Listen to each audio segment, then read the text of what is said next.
নমস্কার বন্ধুরা, মামুনি দিয়া চ্যানেলে তোমাদের কাছে আবার একটা নতুন একটা ব্লগ নিয়ে হাজির হয়েছি অনেক দিন পর। তো তোমরা আমার সাথেই থেকো এই ব্লগটাতে পুরোটাতে। তোমরা হয়তো থাম্বনেল দেখেই বুঝতে পারছো এটা কি ব্লগ হতে চলেছে। কেমন? চলো তাহলে। আবদার করছে, মা আমি একটু পার্কে দোলনা চড়তে যাব। একটু চড়ো না কেন, এখন খুব একটা বেরানো হয় না, কেন আমার শরীরটা খুব একটা ভালো না। মোটামুটি একটু পায়ে ব্যথা আছে, কোমরে ব্যথা আছে, হাঁটতে চলতে ঠিকঠাক পাচ্ছি না। তো একটু হাঁটাচলা করলেই আমার এখন মানে শরীর খুব ক্লান্ত লাগছে, খুব অস্বস্তিকর বোধ হচ্ছে, মানে গিয়ে শুয়ে থাকি বসে থাকি এরকম ব্যাপার হচ্ছে। তার জন্য খুব একটা বেরাই না আমি এখন। তো সেটাই, তার জন্য এখন পড়ারও চাপ, তো ওর বাবাও খুব একটা বেরাতে দেয় না, তার জন্য বেরানো খুব একটা আমার হয় না।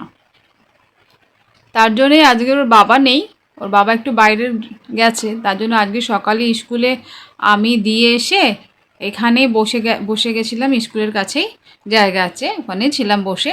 তারপর ওখান থেকে আমি ওকে একেবারে নিয়ে অটো করে ওকে যখন ফিরছি, তখনই ও বাড়ির সামনে পার্ক, তো ও বললো মা চলো না একটু পার্কে যায়। বাবা থাকলে বাইকে করে আসো তো একদম বাড়ির সামনে নামবে, তখন আর বাবাকে বলে না কিছু ভয়ে ভয়ে।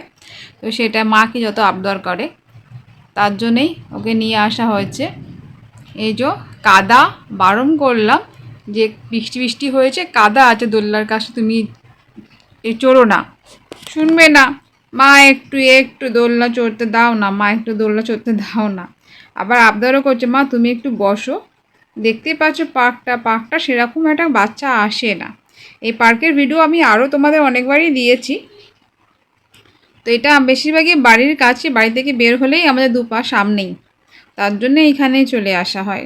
তো সেরকম বাইরে আমাদের বাড়ির আর একটু গিয়েও খুব একটা পার্ক দেখি না। সে বেশিরভাগই মাঠ আছে, দেখেছো তোমরা, বেশিরভাগই লালকা মাঠে অনেক সময় যাচ্ছি মেয়েকে নিয়ে। লালকা মাঠ, আগে তো প্রায় যুব সংঘ মাঠে যেতাম, তো ওই মাঠে এখন যায় না, ওই মাঠেও খুব একটা বাচ্চা বাচ্চা আসে না। তো সেটাই, তার জন্য এই বাড়ির সামনে পার্কটাই আছে, তাই ওকে নিয়ে চলে এলাম। মা চলো চলো চলো, একটু দোলনা চড়বো মা, দোলনা চড়বো, চলো ঠিক আছে চলো দোলনা চড়ো, আমি আছি। তাই এই যে মাকে বলছে, মা আমি যাব লালখা মাঠে, গেলে তুমি আমাকে একটা ক্যান্ডি কিনে দেবে।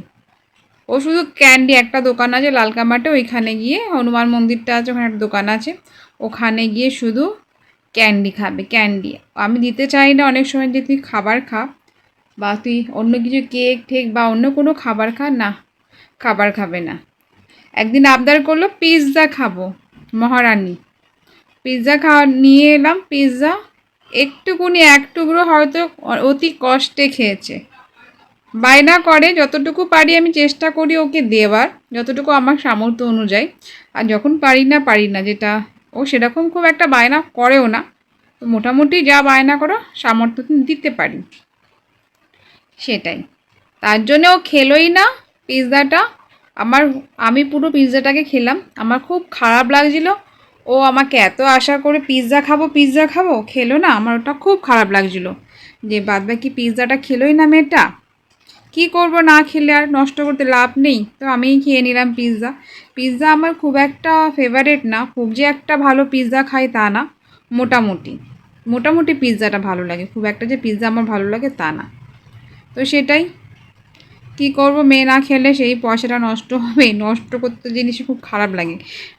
সব থেকে খাবার জিনিস নষ্ট করতে খুবই খারাপ লাগে, অনেক মানুষে খেতে পারে না। তার জন্যেই যতটুকু আমরা খেতে পাচ্ছি ভগবানের আশীর্বাদে, তো সেটাই, তো নষ্ট কেন করব। এবার উঠে গেল স্লিপে। অনেক দেখতেই পাচ্ছ মাঠটা কি কাদা, সেরকম এটা পরিষ্কার পরিচ্ছন্ন করে না পার্কে। তো সেটা বেশিরভাগ এখানে বড় বড় ছেলেদের লোকদের আড্ডা এই পার্কের সামনে দেখতে পাই। তাই জন্য আমি খুব একটা আনতে চাই না ওকে, তো আবদার করে, মা চলো না কোথাও সেরকম যায় না। সকাল সকাল দেখে নাও কয়েকজন বসে বসে আড্ডা, এরা প্রায় বসে থাকে, পাড়ারই আছে কয়েকজন, আশেপাশে এক দুজন হতে পাড়ারই আছে বসে থাকে। ওই সামনে যে চাতালটা আছে ওইখানটাও কিছু লোক বসে থাকে, অনেক সময় তো দোল্লা স্লিপের মধ্যেও বসে থাকে। স্লিপে যে নিচটা আছে ওখানে বসে থাকবে, স্লিপের সিঁড়িটার মধ্যেও বসে থাকে। চলো ফ্রেন্ডস, ব্লগটা এখানে শেষ করছি, ততক্ষণ দেখা হবে তোমাদের সাথে নেক্সট ব্লগে।